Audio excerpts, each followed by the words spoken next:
अस्सलाम वालेकुम, आप देख रहे हैं प्रोग्राम 7 से 8। मैं हूं किरण नाज। हम जिंदा कौम हैं, हमें मुल्क बनाना है, हमें मुल्क संवारना है, यकजहती का इजहार करना है, हम एक हैं। ये नारे सुनना बड़ा खुशगवार लगता है, लेकिन क्या हम नारों पर ही जिंदा हैं? अमली तौर पर हम कितने एक हैं? कभी कभी मंजर ऐसी कारी ज़र्ब लगाता है कि तकलीफ का एहसास भी ज़रा देर से होता है। ज़रा सोचिए, ध्यान दीजिए अब ज़रा।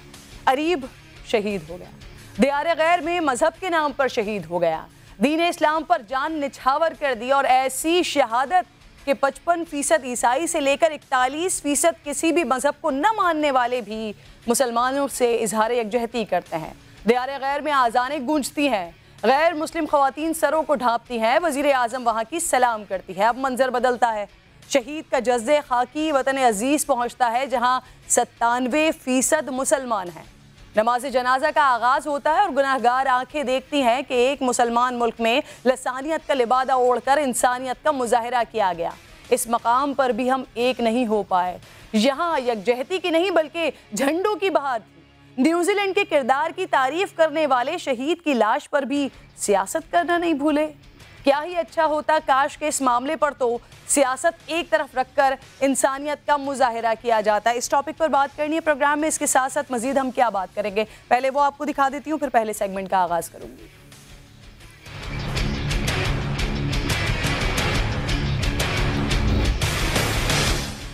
सानेहा क्राइस्ट चर्च में शहीद होने वाले अरीब कराची के सखी हसन कब्रिस्तान में सुपर्द खाक। सानेहे के बाद न्यूजीलैंड मुत्तहद नजर आया और आज पाकिस्तान में तफरीक नजर आई। नमाज जनाजा के मौके पर सिंघम ग्राउंड में मुख्तलिफ जमातों के परचम लहरा दिए गए। दुनिया कहां से कहां पहुंच गई, लेकिन पाकिस्तानी माशरे में खवातीन के लिए छोटी सोच न बदली। कराची के इलाके लियारी में लड़कियों को साइकिल चलाने पर मुश्किलात का सामना। साइकिल चलाने के लिए 4 दीवारी की हद मुकर्रर की जा रही है। रुकन सिंध असम्बली अब्दुल रशीद कहते हैं वो लड़कियों के साइकिल चलाने के खिलाफ नहीं, लेकिन साइकिल सड़कों पर नहीं, 4 दीवारी के अंदर चलाएं।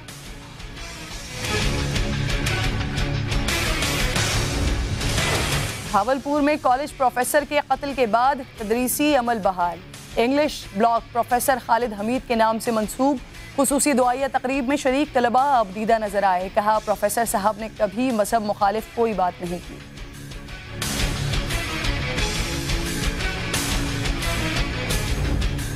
मेरी एक पॉलिटिकल वर्कर के तौर पे जो मेरी असेसमेंट है कि अब ये बड़ी गिरफ्तारी होने नहीं जा रही। ये उनके खिलाफ रेफरेंस दायर करेंगे और कोशिश करेंगे कि उनको अदालत से सजा दिलाई जाए, गिरफ्तार नहीं करेंगे।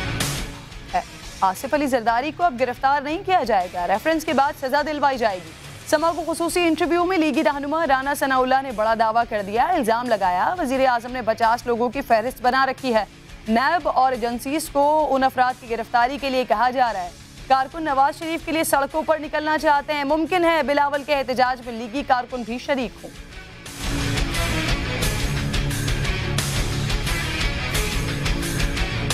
अदारे क्या करें, नैब क्या करे और दूसरी एजेंसी क्या करें। जिस मुल्क का वज़ीर आज़म जो है इस हद तक जा चुका है कि वो बाकायदा लिस्ट उसके पास है, और जब वो एजेंसीज के सरबराहों से मिलता है तो उनको कहता है कि जी इन आदमियों को पकड़ें, आप इनके खिलाफ कुछ ना कुछ निकालें। और एनआरओ लेने के लिए ब्लैकमेल किया जा रहा है। क्या नवाज शरीफ को बाहर भेजने के लिए कानून तब्दील कर दें? 1.5 लाख लोग जेल में हैं, क्या उनका इलाज भी बाहर से करवाएं? वजीर आजम इमरान खान की सहाफ़ियों से गुफ्तगू, बोले ये लोग ब्लैकमेल कर रहे हैं। कहते हैं नवाज शरीफ को कुछ हुआ तो जिम्मेदार इमरान खान होंगे, इन्हें शर्म आनी चाहिए। अगर ये कोई अच्छा अस्पताल नहीं बना सके तो मैं क्यों जिम्मेदार हूँ? कहा कौम दुआ करे, तेल और गैस के ज़खायर पर जल्द खुशखबरी दूंगा। ज़खायर इतने होंगे कि किसी से तेल लेना नहीं पड़ेगा।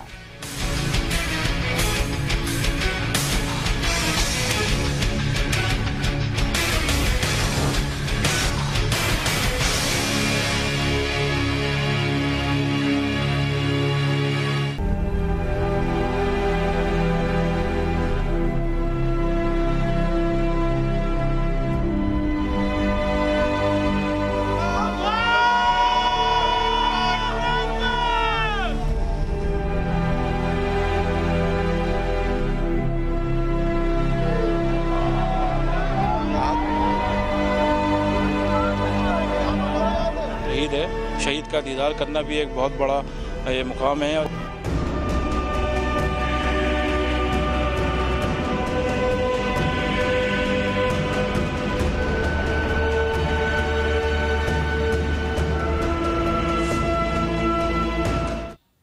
प्रोग्राम में आपको खुशामदीद कहूँगी। अरीब शहीद हो गया, दियारे गैर में इस्लाम के नाम पर शहीद हुआ, लोगों की जिंदगियां बचाने में अहम किरदार अदा किया, इस्लाम का रोशन चेहरा दुनिया के सामने मजीद रोशन किया। इस किरदार के बाइस न्यूजीलैंड में गैर मुस्लिम भी इस्लाम की तालीमात के कायल हुए।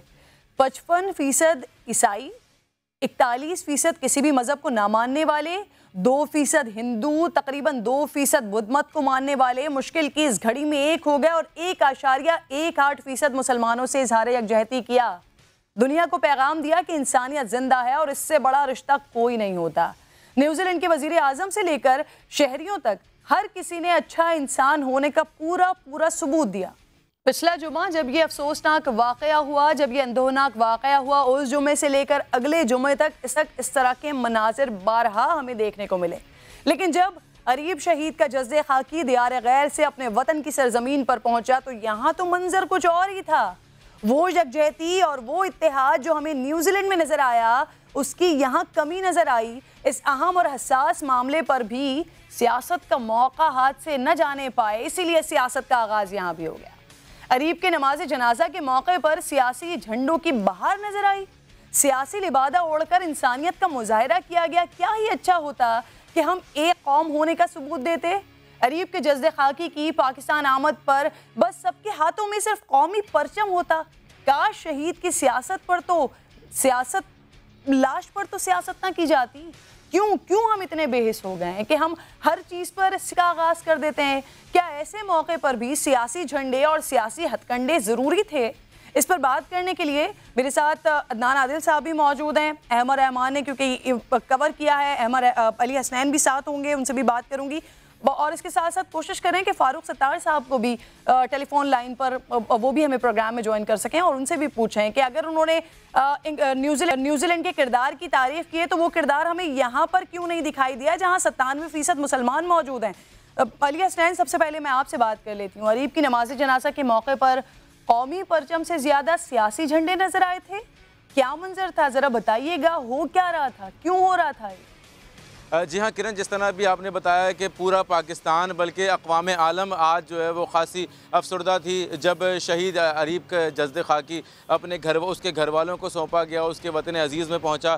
तो जहाँ सबको एक होना चाहिए था, यूनिटी का बेहतरीन मुजाहरा देना चाहिए था, वहाँ पर सियासी जो जमात के परचम हैं वो लहरा दिए गए हैं। जो संगम ग्राउंड है जहाँ पर इसकी अरीब की नमाज जनाजा अदा की गई, वहाँ पर देखा गया कि सियासी जमातों के परचम लहरा दिए गए। और यही नहीं बल्कि सियासी जमातों के रहनुमा भी मौजूद थे, उन्होंने भी कोई एक्शन नहीं लिया। MQM के झंडे सबसे पहले देखे गए कि लगाए गए हैं, उसके बाद जमात इस्लामी भी आगे आ गई इसी सियासी मैदान में और यहाँ पर जो शहादतों और जनाजों के ऊपर जो अपनी सियासत को चमकाने का कारोबार है, उनका काम है, वो इन्होंने जारी सारी रखा। MQM के बाद जमात इस्लामी के बाद PSP भी कहीं पीछे नहीं रही, उन्होंने भी अपने झंडे लगाए और सियासी रहनुमा देखते रहे। जितने लोग थे वो इस बात पर जो है वो खासे नाला होते रहे, लेकिन झंडे को नहीं उतारा गया। ठीक है, जो जितना कर सकता था उसने उतना किया, लेकिन सिर्फ और सिर्फ यकजहती का इजहार नहीं किया। और इसी दौरान सियासी रहनुमा फ़ारूक सत्तार साहब प्रोग्राम में ज्वाइन कर चुके हैं, आपको मैं वेलकम कहूँगी। फ़ारूक सत्तार साहब, सबसे पहले तो ये बताइए, जो क्राइस्ट चर्च का वाक़या हुआ, इसके बाद जो न्यूजीलैंड ने यकजहती का इजहार किया, मुजाहरा किया, उस पर आपकी क्या राय है? पहले ज़रा इस पर राय दीजिएगा।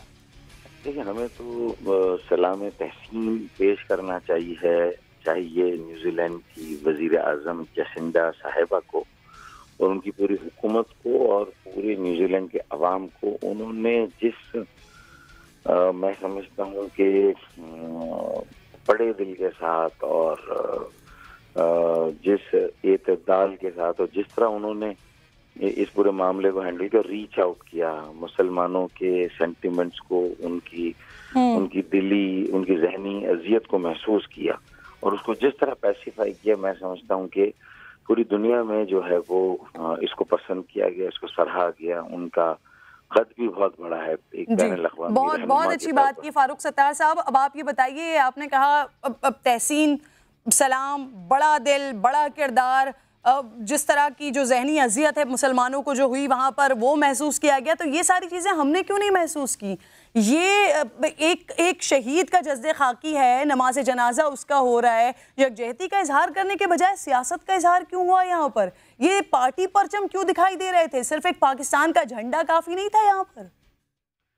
देखिए, अगर वहाँ एमक्यूएम पाकिस्तान के परचम थे तो ये एमक्यूएम की तबाही का बाइस ही यही रवैया है एमक्यूएम का, कि मतलब ये कि लोगों के दिलों को जीतना है ना, आपको तो यकजहती का मुजाहरा इस तरह करना है कि ये तमाम आलम इस्लाम के मुसलमानों और पाकिस्तान के लोगों को एक मौका मिला था कि मजहब इस्लाम और मुसलमानों को जिस तरह इंतहा पसंद और दहशतगर्द तस्वुर किया जाता था, ये साबित हो गया कि ये दहशतगर्दी किसी मजहब की जारादारी नहीं है। और ये एक पूरा मुसलमानों को एक मौका मिला था कि ये साबित करें कि ये अमन और आशिकी का मजहब है, ये यकजहती और मोहब्बत का पैगाम देता है। और एक अजीम शहीद जिसने 50 से ज्यादा अजीम बड़ी शहादत है, और शहादत का तो वैसे भी रुतबा बहुत होता है और बड़ी शहादत का तो रुतबा भी बहुत बड़ा है, और उसने तो पूरी दुनिया में आपके लिए एक मौका फराहम किया। और हम उसी की नमाज जनाजा में इस तरह तकसीम हो जाएं कि एक जमात इस्लामी के झंडे हैं, एक एमक्यूएम पाकिस्तान के झंडे हैं, और उसके बाद फिर पीएसपी वाले जो है वो भी उसी लाइन में लगे। ये कुएं के मेंढक हैं ये सब इनको दुनिया का नहीं मालूम, इनको ये नहीं मालूम कि हमारा क्या किरदार बनता है। हमें तो मगरिब को एंगेज करके उन्हें बताना है कि ये पूरी दुनिया को गैर मुस्तहकम करेगा। इस्लामोफोबिया ये जो पूरी दुनिया में अगर ये कहीं नस्ल परस्ती, रेशिज्म अगर ये सर उभारेगी तो ये पूरी दुनिया डिस्टेबलाइज होगी। ये जो तरक्की की है, तरक्की याफ्ता मुल्कों ने, उनका भी बट्टा बैठेगा। हमें तो बेहतरीन सफारतकारी करके उनको एंगेज करके, और ये जो न्यूजीलैंड की वजीर आजम जिस उसका मुजाहरा किया उसको कहेंगे वो पूरी दुनिया में वो भी सफारतकारी करके यही वाला पैगाम दे। इसी से इस दुनिया में जो ये फसाद का, फितने का खतरा है वो खत्म होगा, और ये कुर्बानियां रायगा नहीं जाएगी। हमने तो वहीं पर हमने तो उससे जाया कर दिया उस कुर्बानी को वहीं पर। मुझे भी शर्म आ रही थी क्योंकि मैं भी सियासी कारकुन हूँ, मैं भी एमक्यूएम से ताल्लुक मेरा रहा है, मेरा तो अब भी है, वो तो इन्होंने मुझे अलग कर दिया, लेकिन मैं तो समझता हूँ तो मेरा भी सर शर्म से झुक गया। फारूक सत्तार साहब, आप खुद भी इस मजमे में, इस इज्तिमा में मौजूद थे कि आपने इस बात पर, अभी आपको शर्म महसूस हो रही है जब इस इशू को उठाया गया, जब इस पर बात की जा रही है, क्या उस वक्त आपने ये शर्म महसूस की? उस वक्त आपने किसी को रोका कि ये क्या हो रहा है? किसी का जनाजा है, शहीद का जनाजा, और उस पर पार्टी परचम, आपने अपने तय कोई कोशिश की? मैंने जो भी लोग एमक्यूएम पाकिस्तान के बैचेस लगाए हुए थे उनको मैंने कहा, देखो बेटा ये बैचेस लगाने की भी जरूरत नहीं है, तुम्हें ये गलत कर रहे हो तुम लोग, उनको भी समझाया। फिर उसके साथ साथ मैं और वो जो साबिका गवर्नर जुबैर जो पीएमएलएन के थे, हम देखे 5वीं 6वीं सफ में खड़े हुए, हमने कहा कि नहीं, हमें आगे नहीं जाना, वहाँ रिश्तेदारों का हक पहले बनता है। हमने तो वहाँ भी इस चीज का भी झगड़ा नहीं डाला, हालांकि मुझे तो बुलाया जा रहा था खास तौर पे, उनके मामू अरीब के, और लोग कह रहे थे, मेरा नाम भी ले रहे थे, मैं फिर भी नहीं गया। मैंने कहा नहीं, मैं बस नमाज जनाजा में आ गया हूँ, मैं यहाँ खड़ा हूँ। और तो हमने तो अपनी तरफ से, मैं समझता हूँ यही रवैया है जी, जो कि ये इस पे थोड़ी सियासत होती है, ये तो हमें। लेकिन फिर भी फारूक सत्तार साहब, फिर भी सियासत तो भरपूर की गई। शायद जो शहीद को खिराज तहसीन पेश किया जाना था वो किस तरह से सियासत की नजर हुआ है। बहुत बहुत शुक्रिया। आप बात कर रहे थे, आपको इस मकाम पर शर्म तो महसूस हो, क्या ही अच्छा होता कि उस मकाम पर भी आप कुछ ऐसा करते कि जिसकी वजह से हमें ये मंजर दिखाई नहीं देता। अदनान आदिल साहब, आप भी साथ मौजूद हैं। मसाजिद पर हमले के बाद न्यूजीलैंड में हमें इत्तेहाद दिखाई देता है, लेकिन अरीब के नमाज जनाजा के मौके पर पाकिस्तान में उसकी इंतहाई कमी दिखाई देती है। सियासी झंडों की हमें जो है वो बहार दिखाई देती है, सियासत होती हुई दिखाई देती है। अगर हम बात करते हैं, जैसे फारूक सत्तार साहब भी बात करें, तो इस मकाम पर तो शर्म आ रही है, लेकिन वहां पर तमाम ये सियासतदान जो सियासत कर रहे थे या जो लोग थे जो सियासत कर रहे थे, उनकी शर्म कहाँ मर गई थी? देखिए, ये बहुत बड़ा लम्हा फिक्रिया है कि न्यूजीलैंड ने तो इंतहाई महज़्ज़ब तर्ज़ अमल का मुजाहरा किया और हमने इंतहाई गैर महज़्ज़ब तर्ज़ अमल का मुजाहरा किया। ये एक शर्मनाक बात है और ये सोचने की बात है सियासी लीडर्स के लिए और हमारे उल्मा के लिए कि हम अपनी कौम की क्या तरबियत कर रहे हैं। ये जो सियासी कारकुन हैं, हो सकता है ये थोड़े से सियासी कारकुन हों जिन्होंने अपनी अपनी पार्टी को नंबर बनाने के लिए वहाँ झंडे ले गए हों, बैजेस लगाए हों, लेकिन ये कि उनकी तरबियत कौन करेगा? क्या यह हमारे उल्मा का फ़र्ज़ नहीं है? क्या यह हमारे लीडर्स का फ़र्ज़ नहीं है कि वो ऐसे कोर्सेज़ करें, ऐसे शॉर्ट कोर्सेज़ का इनकाद करें जहां सियासी वर्कर्स की अखलाकी तरबियत भी हो, उनकी ट्रेनिंग हो, उनको अदब एहतराम सिखाया जाए। जो जनाजा है उसका एक अदब एहतराम होता है, एक तमीज़ होती है। आप देखिए, सबसे पहले जैसे फारूक सत्तार कह रहे थे कि वर्सा का हक होता है, वर्सा को ये डिसाइड करना होता है कि ये सब काम कैसे होगा, और उनसे फिर आप इजहार ताज़ियत करते हैं, एक शोक का इजहार करते हैं, जैसा कि न्यूजीलैंड में किया गया कि पार्लियामेंट में आलिम को बुलाकर कुरान पाक की तिलावत कराई गई। हालांकि वो सेक्युलर लोग हैं, वो कुरान मजीद में वैसे यकीन नहीं रखते, लेकिन वो जाहिर करना चाहते थे कि हम आपका एहतराम करते हैं, आपके मजहब का एहतराम करते हैं। इसी तरह उन्होंने रुबट्टे ओढ़े, उन्होंने मस्जिद में गए, ये सब बातें उन्होंने अब नेशनल एक रॉयल कमीशन ऑफ इंक्वायरी बना दिया है। इस तमाम तर उसके बावजूद जो सरगर्मियां उन्होंने की कि अपना परचम नीचे कर दिया, नेशनल ट्रेजेडी करार दे दिया इसको, और उन्होंने इसको दहशतगर्द हमला करार दे दिया। पूरे न्यूजीलैंड में सोगवार इज्तिमा हुए और बहुत सी तमाम कामों के बाद भी अब भी उन्होंने एक रॉयल कमीशन ऑफ इंक्वायरी बना दिया है कि मजीद के बताया जाए कहीं इंटेलिजेंस फेलियर तो नहीं है। तो ये एक इंतहाई महज़्ज़ब कौम का तर्ज अमल है, और सच बात है कि हमें शर्म आती है कि एक तरफ वो लोग हैं जिन्हें हम गैर मुस्लिम समझते हैं, वो इतनी आला अखलाक की मिसाल कायम कर रहे हैं, और हम खुद क्या हैं, हम तो जंगलीपन का मुजाहरा कर रहे हैं। इस पे अब हमारे जो सियासी लीडर्स हैं वो समझते हैं इन बातों से इमेज बढ़ता नहीं है, आपके वोट ज़्यादा नहीं होते हैं बल्कि कम होते हैं। जो माशरे, देखिए वहाँ पे जनाजे में मैं यकीन रखता हूँ कि ज़्यादातर लोग ऐसे होंगे जिनके दिल में सोगवारी होगी, जो सोग और ताज़ियत करने वहाँ गए होंगे वो मुहज़्ज़ब होंगे, लेकिन चंद लोगों ने ऐसे जंगलीपन का मुजाहरा करके और सियासी तौर पर अपने नंबर बनाने के लिए ऐसी बेहुदा हरकतें करके सारी कौम के इमेज को ख़राब किया, सारी कम्युनिटी के इमेज को ख़राब किया। और इसके ऊपर हमारे उलमाए कराम को सोचना चाहिए कि मज़हब सिर्फ इबादत का नाम नहीं है, मज़हब में इबादत के साथ साथ लोगों को अखलाकी तरबियत भी देनी चाहिए। बिल्कुल, और वो चाहे सियासी कारकुनान हो, चाहे रहनुमा हो, आज के इस अफसोसनाक जो अमल किया गया है उसको देखकर लगता है कि शायद ज़हनी तरबियत की बहुत ज़्यादा ज़रूरत है, क्योंकि हर मामला ऐसा मामला नहीं होता कि जिसको सियासत की नज़र कर दिया जाए। बहुत बहुत शुक्रिया अदनान आदिल साहब, आप साथ। ब्रेक का वक्त हो गया, ब्रेक के बाद जब वापस आऊँगी तो पाकिस्तान जहाँ ख़वातीन 18 गोल्ड मेडल हासिल कर रही हैं, जहाँ पाकिस्तान में लोग सड़कों पर हैवी ट्रक्स चला रहे हैं, बाइक्स चला रहे हैं, वहाँ पर पार्लियामेंट में मुंतखब नुमाइंदेगान क्या सोच रखते हैं, इस बारे में तफसीली तौर पर बात करेंगे, लेकिन ब्रेक के बाद।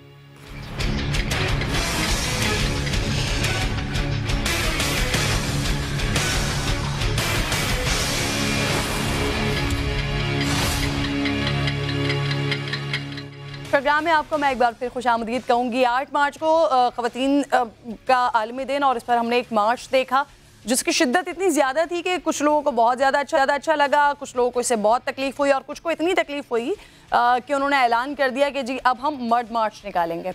ऐलान होता रहा, बात होती रही, बैनर्स भी काफ़ी हमने देखे, लेकिन फिर वो तारीख भी आ गई, यानी कि 24 मार्च की। और फिर उसके बाद क्या कितना अजीमोशान और कितना बड़ा वो मर्द मार्च हुआ। शायद इस मर्द मार्च में शिरकत करने के लिए हमारे नुमाइंदे हैं समर टीवी के, यासिर फिरोज साहब, वो गए थे, शायद उनको भी कुछ होंगे शिकवे इस औरत मार्च से।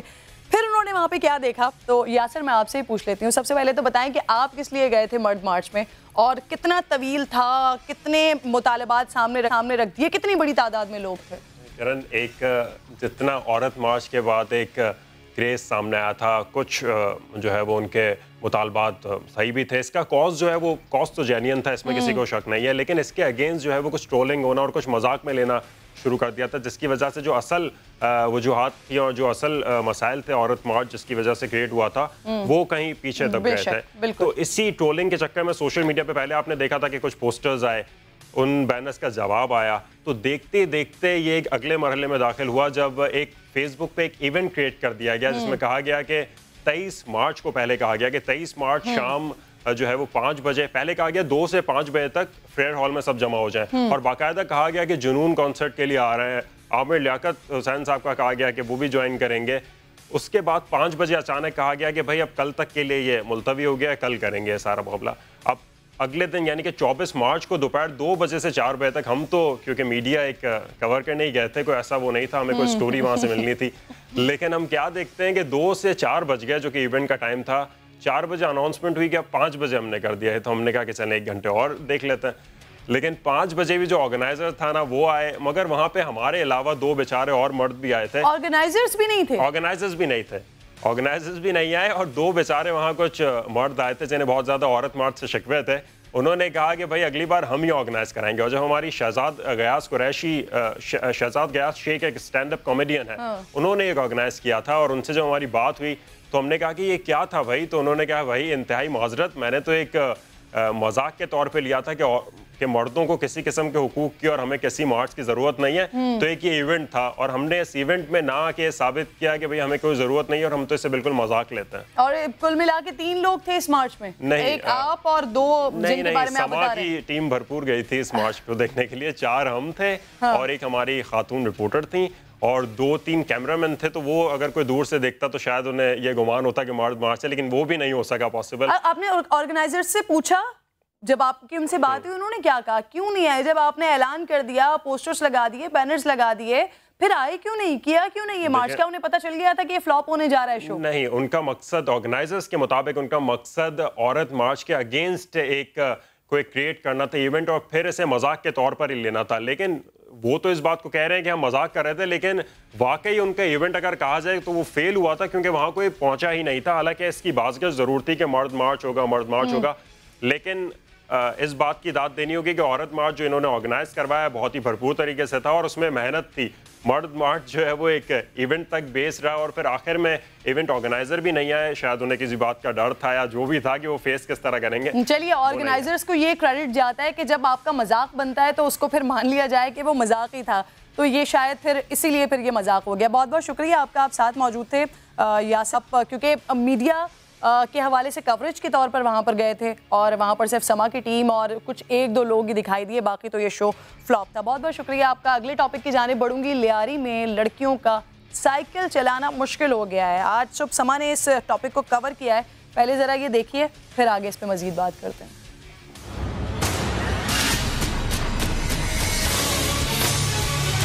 किसी को मतलब कम्युनिटी को कोई प्रॉब्लम नहीं। हमारी ये जो लड़कियां हैं लियारी की, ये पूरे पाकिस्तान को रिप्रेजेंट करती हैं। अब जरा मुझे ये बताइए कि धमकाया किसने? सईद रशीद साहब जो एमपी हैं लियारी से, उनके ही टीम के लोग हैं। मेरे भाई ने इनको कोई थ्रेट दिया है तो प्रोपेगेंडा ना करें। वो प्रोपेगेट तो नहीं कर रहे, वो तो कह रहे हैं रिपोर्ट किया। इस्लाम के कुछ शायर हैं। मैं चाहता हूँ कि चादर और चार दीवारी में जो आईन ने और खवातीन को इस्लाम ने हुकूक दिए और आईन ने उनको हक भी दिया है कि वो अपनी मर्जी से सब कुछ करें।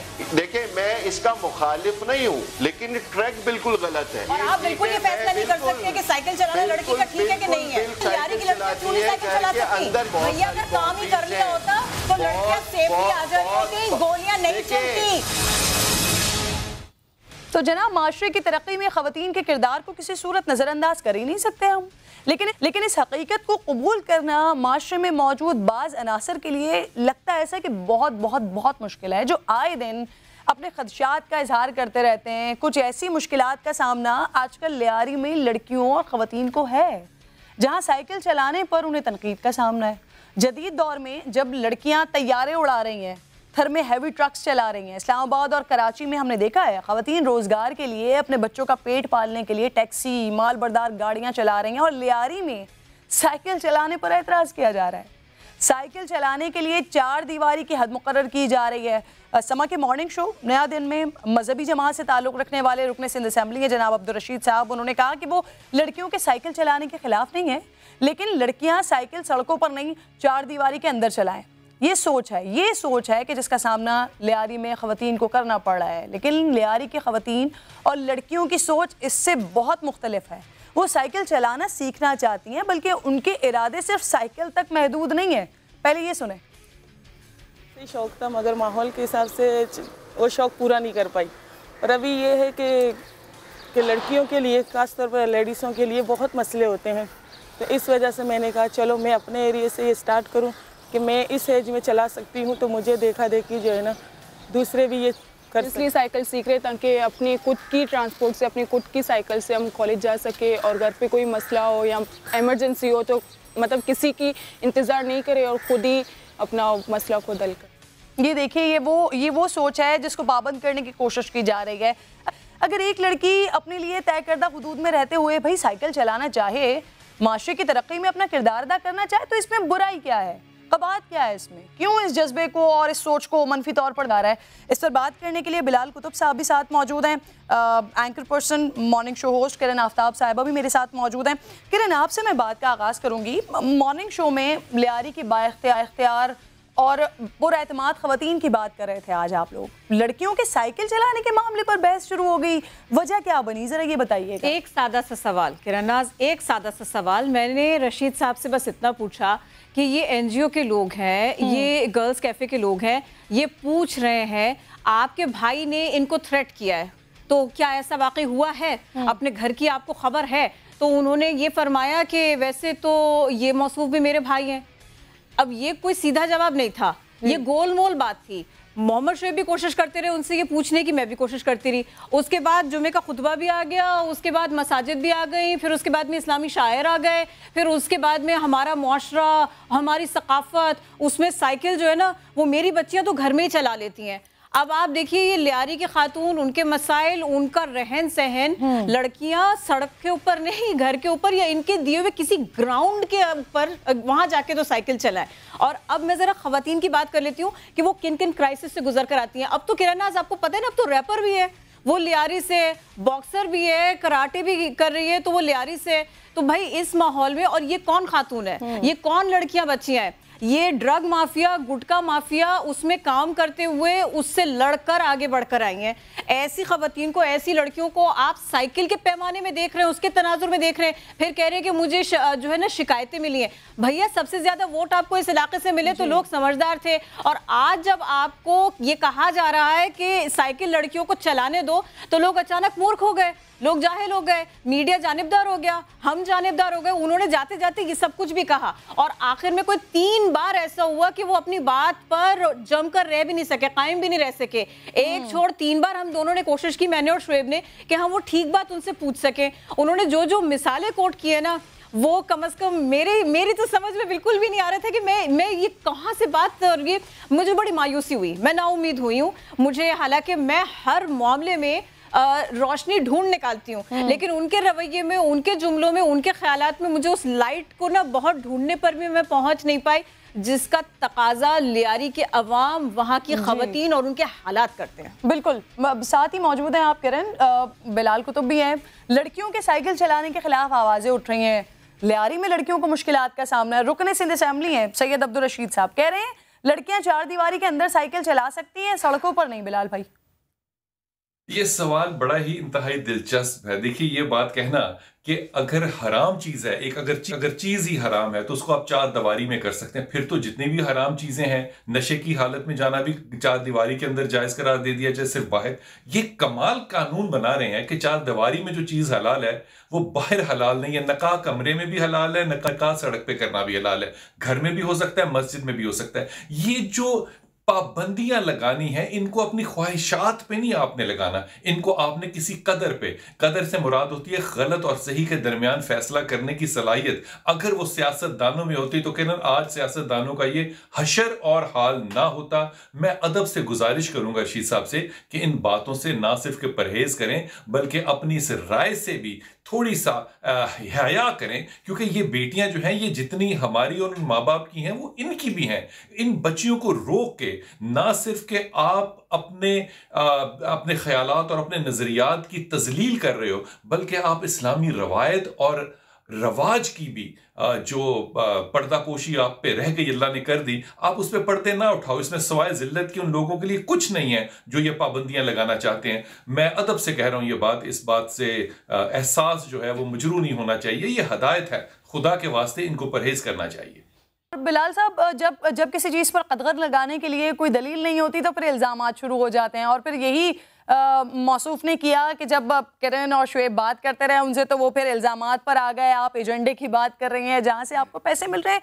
मतलब थोड़ा बड़ा होने की ज़रूरत है, रुकने सिंध असेंबली है लेकिन फिर भी बड़े होने की ज़रूरत है कि मीडिया किसी एजेंडे पर काम नहीं कर रहा होता। मीडिया दोनों साइड के, आप भी साथ अगर मौजूद थे तो इसीलिए कि आपकी क्या शिकायत है वो भी सुना जाए, और जो सामने वाली पार्टी मौजूद थी वो भी इसीलिए मौजूद थी कि उनकी क्या बात है वो सुनी जाए। लेकिन इस तरह की के इल्ज़ामात लगा देना, अगर आपके पास कोई दलील नहीं है अपनी बात को साबित करने के लिए, ये बहुत छोटी बात है। किरण, ख़वातीन हर ज़माने में अपने हुकूक की बात करती हैं और ये उनका हक भी है, ये हमारा हक है। बहैसियत खातून क्या समझती हैं आप, ख़वातीन पर नाजायज़ पाबंदियाँ तरक्की करने से रोक रही हैं? भाई अगर एक साइकिल ही पैमाना है किसी भी खातून के बाहर निकलने के लिए और चादर और चार दीवारी साइकिल चलाने से मुतासिर हो रही है, तो फिर बताइए ना, इस किस्म के ख्याल के आगे, इस किस्म के ख्यालात रखने वाले लोगों के आगे अपनी बात, अपने जायज़ हक की बात करना किस कदर मुश्किल होगा।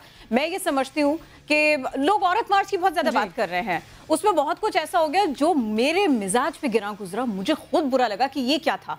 लेकिन मेरे ख्याल से गलत बात करने वाला, गाली देने वाला अपने ख्यालात, अपनी ज़ात सब कुछ अया कर देता है। तो किसी बात का जवाब कैसे देना है, अगर बुरी बात का जवाब बुरी तरह देना, ये तो कोई तरीका ना हुआ। ये तो ना तो आप इस तरह आगे बढ़ सकते हो ना लिबर्टी दे सकते हैं। जो कोई गलत बात भी कर रहे हो वो अपनी हद में रहते हुए करे। मेरे आपके ऊपर किसी के प्ले कार्ड उठाने से, किसी के साइकिल चलाने से कम फर्क नहीं पड़ना चाहिए। बिल्कुल फर्क नहीं, बड़े होना चाहिए। मैं बात आप ही की कहूंगी। बिल्कुल फर्क नहीं पड़ता। और अगर आपने फिर भी अपनी बात मनवानी है, अगर आपने फिर भी अपनी बात पर एहतजाज करना है तो भाई सहूलतें फिर ऐसी दे दें। अगर लड़कियां कह रही हैं कि उन्होंने साइकिल चलानी है क्योंकि उनको ट्रांसपोर्ट की सहूलत यहाँ पर मैसर नहीं है, तो फिर ट्रांसपोर्ट की सहूलतें बेहतर कर दें, चीज़ें ऐसी करें, ना कि इल्ज़ामात की सियासत करें, ना इल्ज़ामात लगाएं। बहुत बहुत शुक्रिया किरण, आप साथ मौजूद थी। सब तालिब इल्म की बात अब मैं प्रोग्राम में करने वाली हूँ।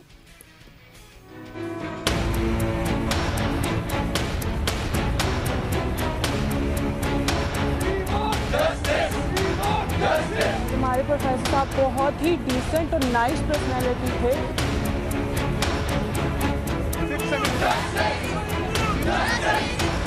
खून के एक एक कतरे के बदले में मौलाए करीम यहाँ अमन के गुलाब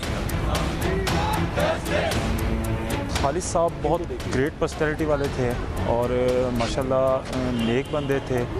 कभी उनके हमने गलत बात उनकी नहीं सुनी। भावलपुर में तालिब इल्म के हाथों उस्ताद के बेईमाना कत्ल के बाद ज़रूरी है कि हम इस बात पर संजीदा तरीके से गौर करें कि माशरा आखिर जा कहाँ रहा है। नौजवान नस्ल के जहनों में मनफी सोच को परवान चढ़ा कौन रहा है।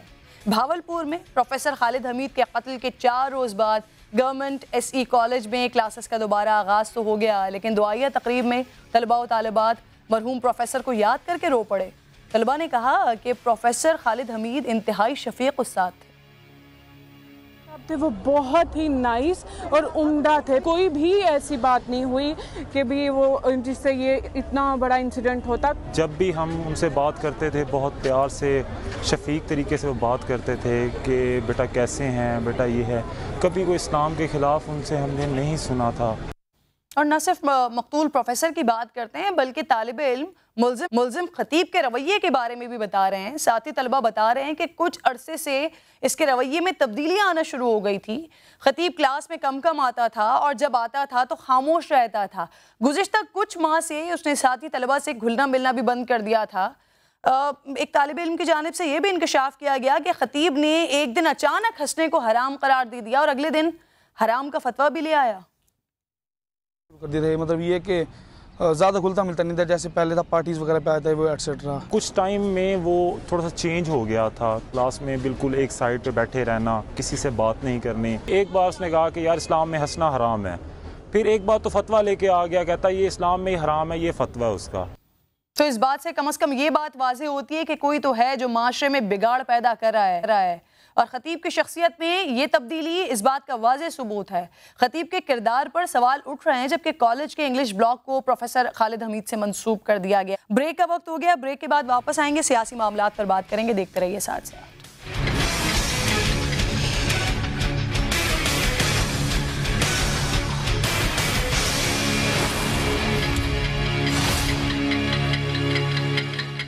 अदारी क्या करे, नैब क्या करे और दूसरी एजेंसी क्या करे। जिस मुल्क का वज़ीर-ए-आज़म जो है इस हद तक जा चुका है कि वो बाकायदा लिस्ट उसके पास है। वो एजेंसीज के सरबराहों से मिलता है तो उनको कहता है कि जी इन आदमियों को पकड़े आप, इनके खिलाफ कुछ ना कुछ निकालें। मेरा ख्याल है जो बड़ी गिरफ्तारी थी ये एक्सपेक्ट किया जा रहा था कि उसकी तैयारी हो रही है। आसिफ अली जरदारी साहब, जो मेरी असेसमेंट है, अब ये बड़ी गिरफ्तारी होने नहीं जा रही। Welcome back once again. पिछले कई सारे दिनों से सियासी मैदान में बहुत ज़्यादा हलचल है। जोशीले बयानात तो आ ही रहे हैं, लेकिन अब पेशगोइयों का सिलसिला भी शुरू हो गया और इस बार मुस्लिम लीग नून के रहनुमा राना सनाउल्लाह ने सियासी पेशगोई की है। उनकी जानिब से कहा गया है कि साबिक सदर आसिफ अली जरदारी को अब गिरफ्तार नहीं किया जाएगा। राना सनाउल्लाह मजीद कहते हैं कि आसिफ अली जरदारी के खिलाफ रेफरेंस दायर करके उन्हें सज़ा दिलवाई जाएगी। ये इल्ज़ाम भी उनकी जानिब से सामने आ रहा है कि वज़ीर आज़म ने 50 लोगों की फहरिस्त बना रखी है। नैब और एजेंसीज को इन अफराद की गिरफ्तारी के लिए कहा जा रहा है। ये राना सनाउल्लाह साहब की जानिब से कहा गया है। उनकी जानिब से मजीद ये दावा भी किया है कि कारकुन नवाज शरीफ के लिए सड़कों पर निकलना चाहते हैं और मुमकिन है कि बिलावल के एहतजाज में लीगी कारकुन भी शरीक हों। अपोजिशन एहतजाज की हिकमत अमली अपना रही है। इस पर बात करने के लिए हमारे साथ मौजूद हैं PTI रहनुमा, हमारे साथ फयाजुल हसन चौहान साहब भी साथ होंगे, लेकिन इसके साथ साथ इम्तियाज़ शेख साहब हैं पाकिस्तान पीपल्स पार्टी से। उनसे बात कर लेती हूँ। इम्तियाज़ शेख साहब, आपको वेलकम कहती हूँ। राना सनाउल्लाह कह रहे हैं आसिफ अली जरदारी को अब गिरफ्तार नहीं किया जाएगा, रेफरेंस दायर करके सज़ा दिलवाई जाएगी। इस दावे पर आप क्या कहेंगे?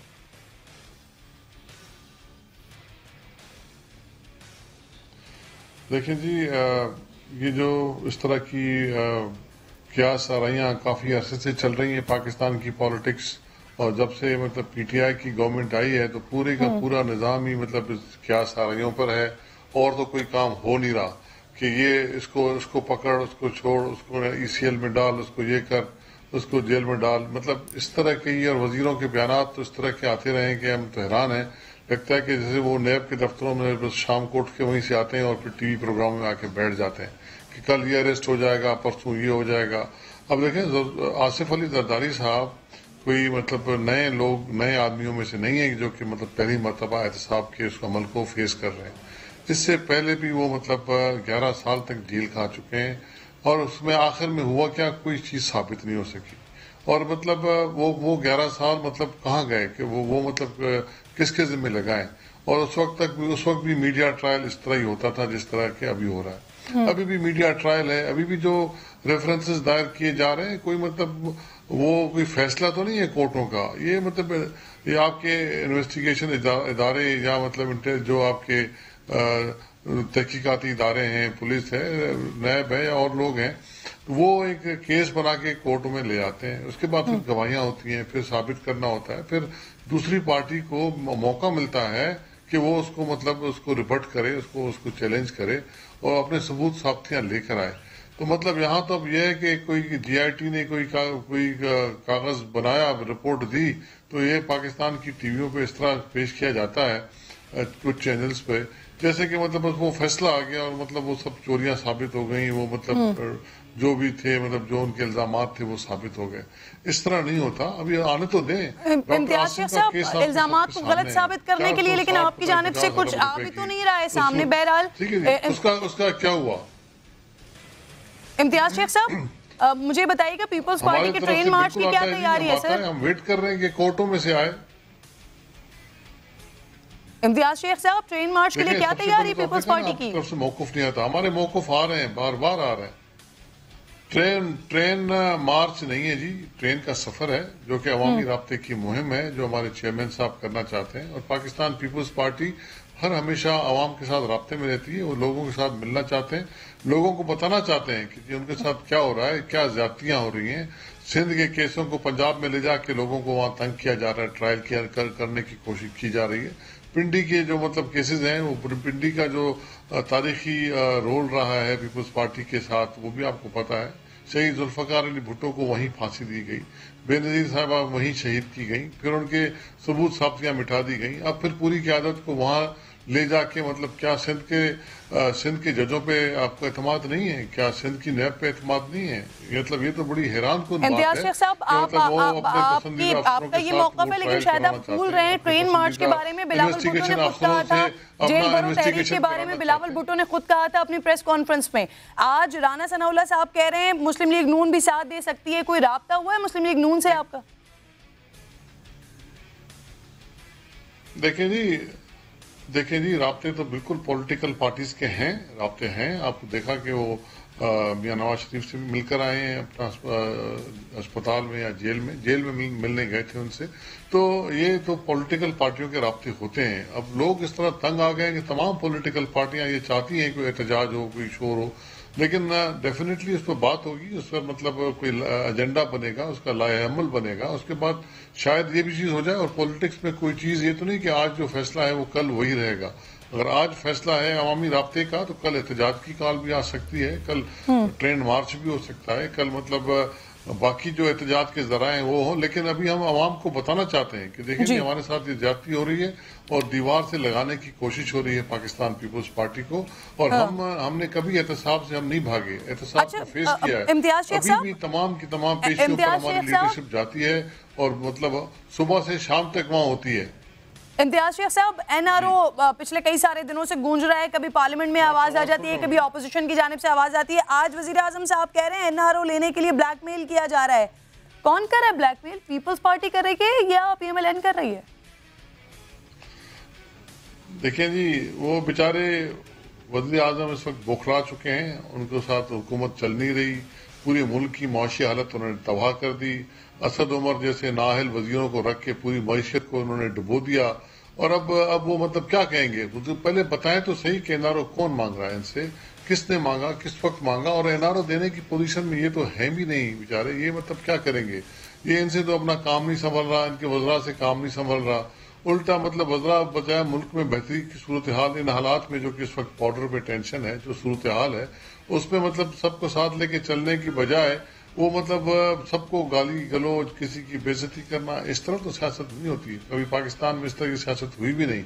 हम तो हैरान है कि ये किस तरह चलेगा काम। लेकिन अब इम्तियाज शेख साहब, क्या इस तरह से सियासत होती है कि दुश्मन का बयान किया जाए, इस तरह से होती है सियासत?